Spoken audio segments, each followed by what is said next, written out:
국제연합의 전문기구로 1969년에 노벨 평화상을 받았습니다. 우리나라는 1991년 152번째로 정식 가입했고요. 바로 ILO, 국제노동기구입니다. 얼마 전 이 ILO 이사회가 전국 공무원 노조와 전국 교직원 노동조합을 두고 우리 정부에 깊은 유감을 표명했는데 이런 맥락의 공고는 벌써 5번째라고 합니다. 전혀 개선되지 않았으니까 같은 내용을 반복해서 권고한 셈인데요. ILO가 채택한 보고서는 이례적으로 강경한 어조로 권고하고 있다는데 이렇게 계속 무시해도 괜찮은 걸까요? 민주노총 류미경 국제국장 연결해서 이야기 나눠보겠습니다. 국장님 안녕하십니까? 네, 안녕하세요. 예. 이 권고 내용이 전국 공무원 노조와 전교조에 대한 법적 지위를 보장하라. 이런 거라고 알고 있는데요. 그 좀 구체적으로 부탁드리겠습니다. 설명을. 네, 이번에 나온 권고의 가장 중요한 부분은 이제 한국의 법에서 해고자가 노조에 가입할 수 없도록 규정하고 있는 노조법 2조 4항, 즉 근로자가 아닌 자의 가입을 허용하는 경우 노동조합으로 보지 아니한다. 네. 라는 규정에 대해서 이게 이제 국제 노동 기준에 어긋난다라고 한 내용입니다. 예. 그리고 여기에 대해서 ILO가 그동안 여러 차례 정부의 폐지를 요구했던 사항인데요. 여전히 개선이 되지 않고 그리고 바로 이 법 조항 때문에 2013년에 8월에 전국 공무원 노조 설립 신고를 4번째 반려하고 그리고 뒤이어서 9월에 정교조는 더 이상 노조가 아니다라고 통보를 했다는 점에 대해서 심각하게 유감을 표했습니다. 그리고 권고의 골자는 이 문제가 되는 해고자 노조 가입을 금지하는 법 조항을 개정하라는 것, 그리고 두 노조의 법적 지위를 복원하기 위해서 여러 가지 조치를 지체 없이 취하라는 것이었습니다. 그런데 지금 방금 말씀하신 내용이 5번째, 같은 맥락인 게 5번째였고 맨 처음에 권고를 했던 건 언제쯤인가요? 이 해고자 노조 가입 금지 조항에 대해서 ILO가 다뤘던 거는 이 법, 즉 노동조합 및 노동관계 조정법이 생겼던 제정되었던 당시부터 ILO가 이야기했던 내용입니다. 그 다음에 진전사항이 없고 심지어 그 전교조를 그 법적 지위를 보장하지 않는 상황까지 된 만큼 이렇게 강도가 높은 의견서가 나왔다고 보면 되는 거죠? 네네.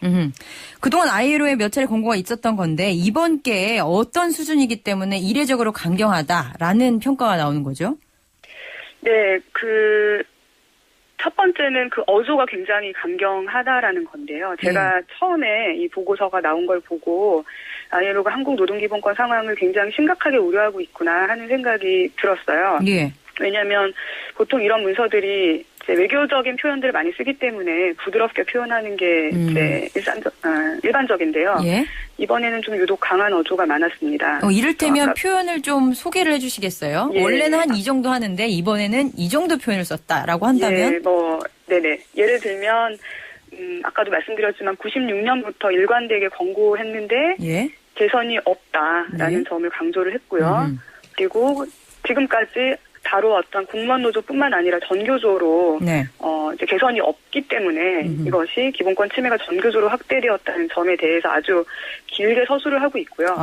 그리고 또 이제 이번 사태를 ILO가 어떻게 바라보고 있는가에 대해서도 심히 유감이다, 심각하게 우려한다 이렇게 이제 강조하는 표현을 많이 쓰고 있습니다. 심각하게 우려한다. 네. 그리고 권고하는 권고사항을 이제 표현한 부분에도 보통 이제 정부가 이렇게 하기를 요청한다라고 표현을 많이 하는데 이번에는 좀 성명서에 쓰일 수 있을 만한 촉구한다 이제 이런 표현들이 나와 있고요. 그리고 지금까지는 이제 법을 개정하라라는 이제 이야기가 주로 있었는데요. 전교조 법외노조화에 대해서는 지금 서울행정법원에서 다루고 있습니다. 그래서 법원에서 어떻게 판결을 해야 된다라는 부분에 대해서도 언급을 하고 있는데 이 법원 판결에 대해서 언급하는 부분에서는 법원이 이렇게 판결할 것을 확신한다. 확신한다. 그러니까 제대로 된 판결이라면 이렇게 판결할 것이다.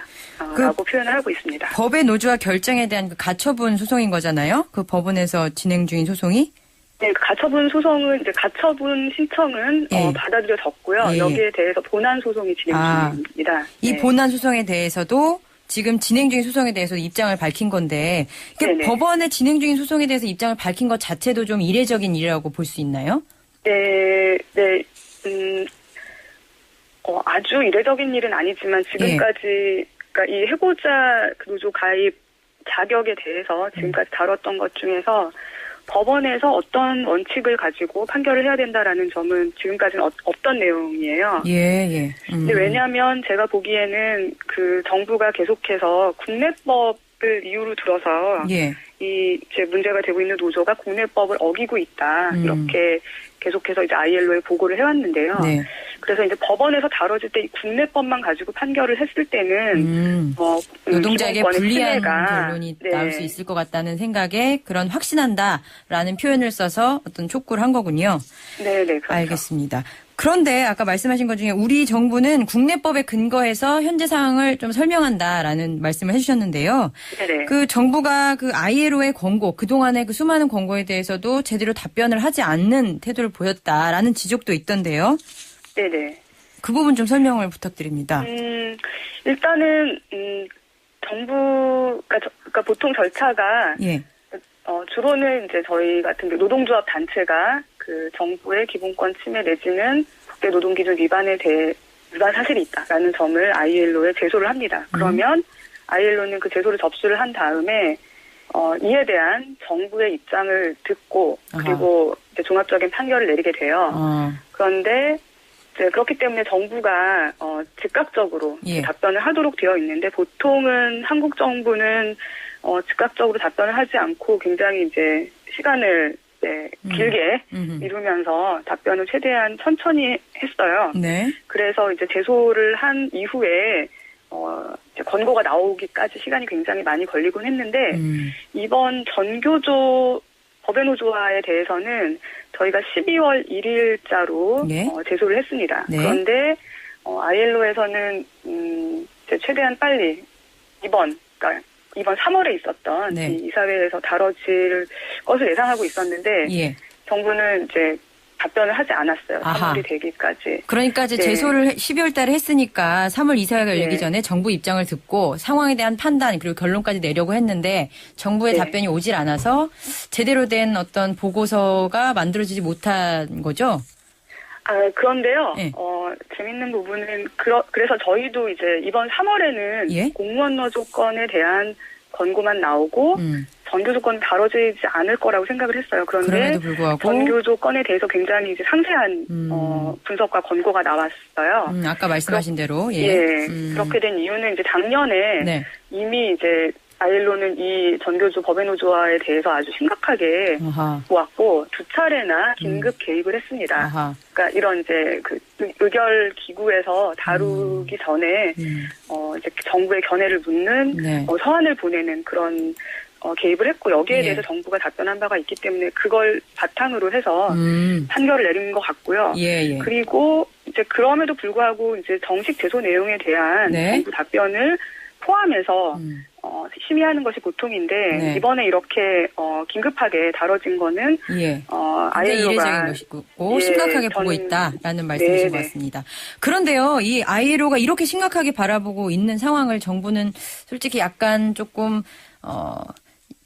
그렇게 심각하게 바라보지 않은 것 같다는 인식도 드는데요. 이런 식의 정부 태도가 다른 OECD 국가들이나 뭐 이른바 이렇게 선진국에서도 많이 있는 일입니까? 아니면 굉장히 이례적인 건가요? 이 같은 정부의 태도? 이런 태도는 굉장히 이례적이라고 볼 수 있고요. 지금 전교조 공무원 이제 다뤄진 게 ILO에서 사건 번호를 부여한 게 1865호라고 불리는데 이 1865호 사건이 굉장히 유명해요. 왜냐하면 아까 말씀드렸던 것처럼 이제 1996년부터 다뤘는데 이게 지금 몇 차례나 얘기하고 계속 심각하게 바라보고 있음에도 불구하고 그리고 지금 이 사건이 ILO 결사의자위원회에서 다루는 사건 중에 가장 장기간 다루어진 사건으로 기록돼 있습니다. 이것과 비견되는 케이스가 노조 간부들에 대한 살해가 빈번하게 일어나는 콜롬비아에서의 결사의자위원회 사건과 이제 비슷한 기간 동안 그래요? 다뤄졌다라고. 아니 유엔 언급이 되고 사무총장이 있습니다. 나온 나라인데 콜롬비아랑 비슷한 어떤 뭐랄까요 기록을 가지게 된다니 조금 쑥스러운 일이기도 한데요. 이게 일단 ILO의 권고잖아요. 이렇게 권고를 네네. 계속 무시하면 어떻게 됩니까? ILO 권고는 사실 강제성 있는 게 아니잖아요. 지키지 않았다고 해서 네. 뭐 이제 강제를 하거나 아니면 제재 조치를 가할 수 있는 그런 시스템은 아닙니다. 네. 그런데 이렇게 계속 무시하게 되면 일단 국제사회의 일원으로서 한국 정부가 신뢰를 잃어버리게 될 것이고요. 예. 그리고 이제 ILO 국제 노동 기준은 ILO에서만 통용되는 것이 아니라 네. 굉장히 많은 이제 국제적인 알겠습니다. 이제 장에서 네네. 핵심적인 기준으로 아하. 삼고 있는데요. 예, 특히나 예. 한국 정부가 최근에 무역 자유와 투자 자유화를 위해서 네네네. FTA를 많이 체결하고 있잖아요. 자유무역 네. 협정, 네. 한미 FTA나 한EU FTA를 이제가 발효가 되고 있는데 네네네. 이런 FTA에서도 ILO 핵심 협약 준수를 의무로 규정하고 있습니다. 아하, 그래서 그렇군요. 알겠습니다. 이것을 계속해서 위반한다면 예, 예. 무역 관계에도 큰 타격을 주게 될 것입니다. 알겠습니다. 국장님, 나라 망신이라는 게 사실 별게 있는 게 아니군요. 그리고 실제적인 또 타격도 있고요. 말씀 잘 들었습니다. 감사합니다. 네. 민주노총 류미경 국제국장이었습니다.